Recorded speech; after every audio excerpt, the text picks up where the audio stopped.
Bonjour à tous et à toutes, c'est Mister Ansel, directeur. Comment allez-vous? Moi, ça va très bien, alhamdulillah. Je voulais revenir à la vidéo précédente quand j'ai dit mon seul regret, c'est d'avoir écouté les adultes. Oui, je confirme ce que j'ai dit. Mais je voulais rajouter quelque chose d'essentiel.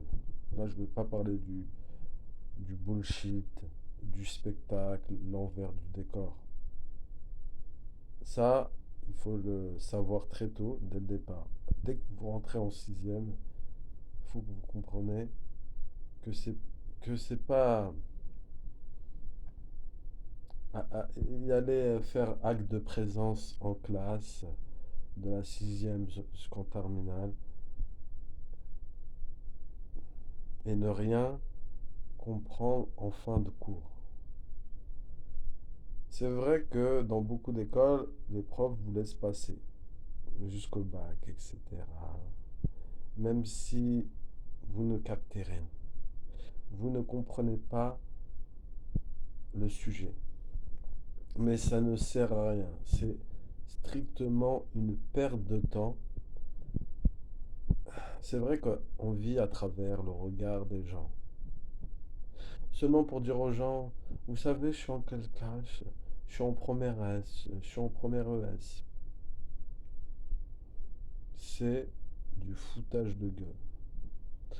Là où je veux en venir, c'est que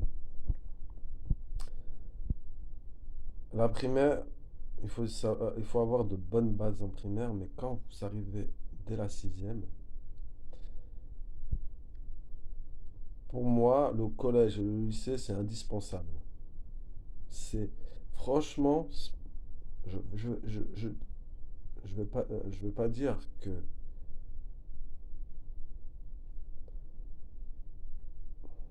c'est le résultat de ta vie, mais c'est c'est quand même le principal parce que c'est là que l'enfance et l'adolescence, c'est capital, c'est là que tu te construis. Tu te construis ton identité. Moi, j'ai un message à passer, c'est que tous les thèmes que vous faites à l'école, par exemple en français, par exemple quand la prof vous travaillez sur un thème, je sais pas, sur Albert Camus, sur, je sais pas, Schopenhauer ou sur des mythes, Odyssée, etc. Ne faites pas comme j'ai pu faire auparavant. Pourquoi? Je vais vous expliquer. Par exemple, en CM1, la prof, bon, je sais pas, je me rappelle plus, comme c'est un peu vieux, comme par exemple, je sais pas, par exemple, le sujet, pendant 2 semaines, la prof elle va parler d'un sujet, et ensuite elle va nous dire évaluation tel jour. Moi, je me focalisais sur une chose, sur la note. Pourquoi? Seulement pour faire plaisir à mes parents, pour dire, vous savez, j'ai eu 15, j'ai eu 14, j'ai eu 12. Mais qu'est-ce qu'on s'en fout de la note? En réalité, on est un peu comme des jouets. On est manipulé par la note. C'est pas le plus important. Le plus important, c'est de comprendre ce que tu as lu. Par exemple, si je parle de l'histoire de France, quelqu'un qui s'intéresse vraiment, ça veut dire qu'il va lire le sujet, il va essayer de comprendre réellement le sous-texte, l'envers du décor, il va vraiment creuser. Et tous les sujets qui sont traités à l'école, et tous les livres, par exemple, si la prof va vous dire que pendant les vacances scolaires, aller à la bibliothèque, ou pour ceux qui peuvent acheter tel livre,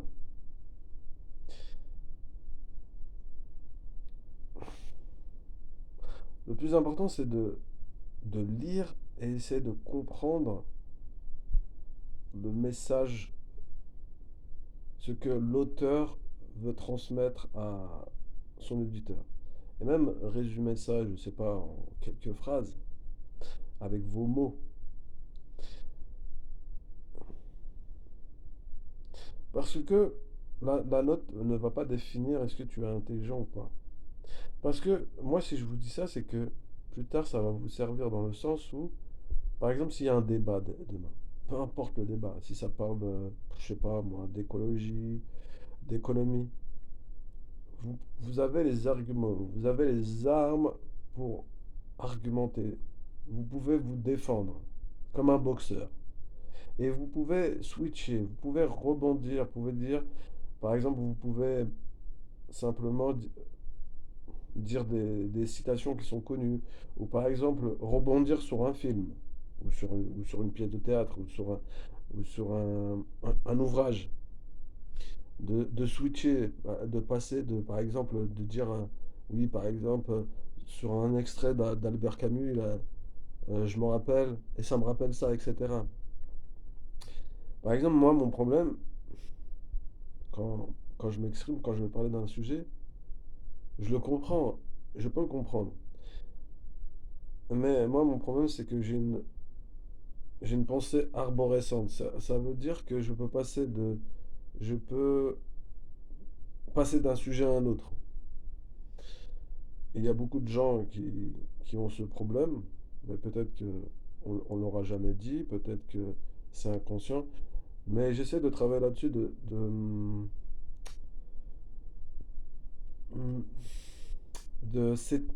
synthétiser, oui, de faire un plan.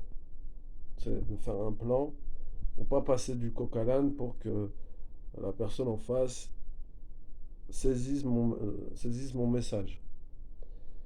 Mais là où je veux en venir, c'est que toutes ces années-là, de la sixième en terminale, quand on vous passe un sujet en classe, je sais que il y a une compétition entre élèves, dans le sens où, par exemple, il y a un élève qui va venir, il va te demander t'as eu combien. Parce que lui, il sait qu'aujourd'hui, il a une bonne note, il a eu 15, il a eu 16, et toi, t'as eu 10 ou 8.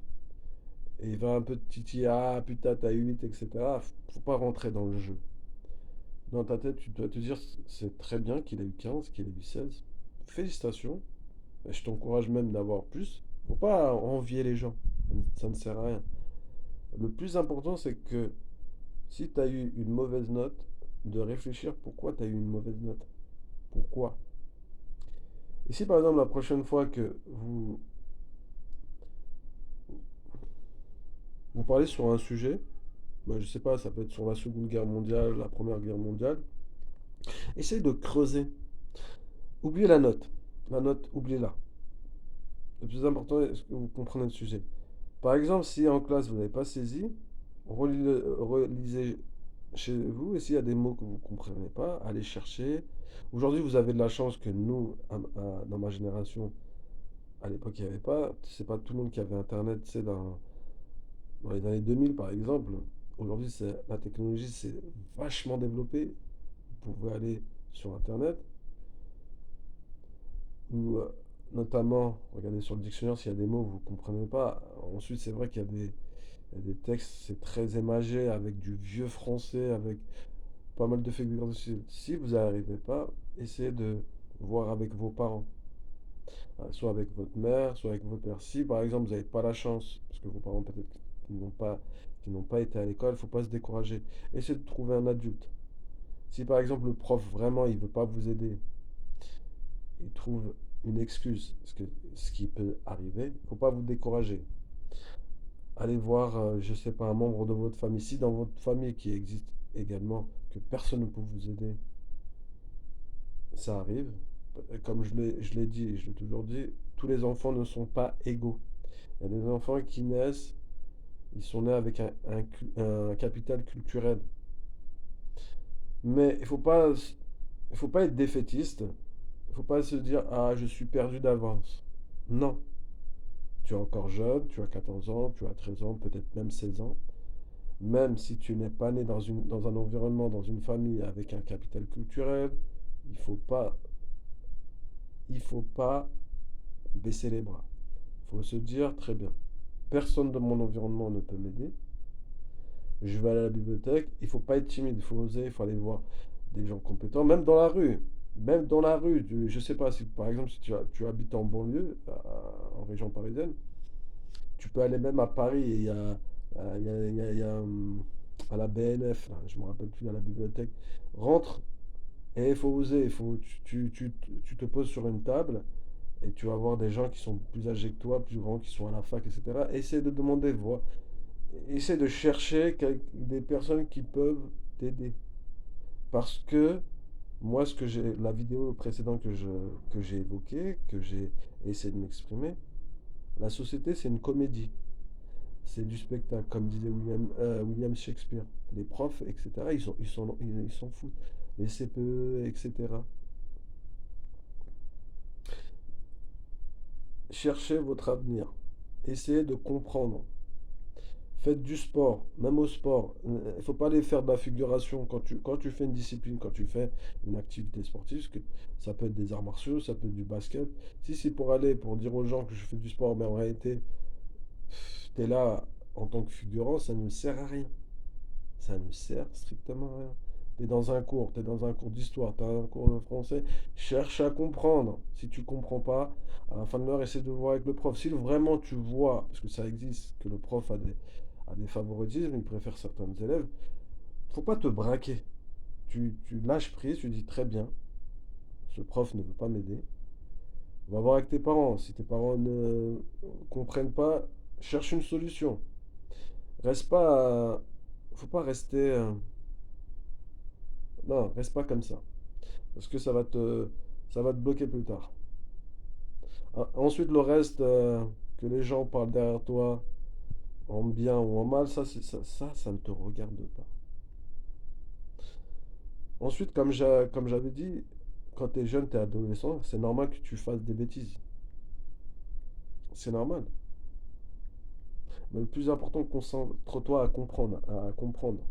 Quand tu regardes un film, peu importe le film, quand tu vas voir un film, tu t'en fous des images. Ça, c'est pour enjoliver, c'est pour attirer, susciter le public. Essaie de comprendre. Essaie. Ça va beaucoup t'aider. Essaie de travailler ton imagination. Le reste, le spectacle, là, les- par exemple, il y a des choses qui se passent dans les établissements, les profs font semblant de voir, etc. T'en occupe pas.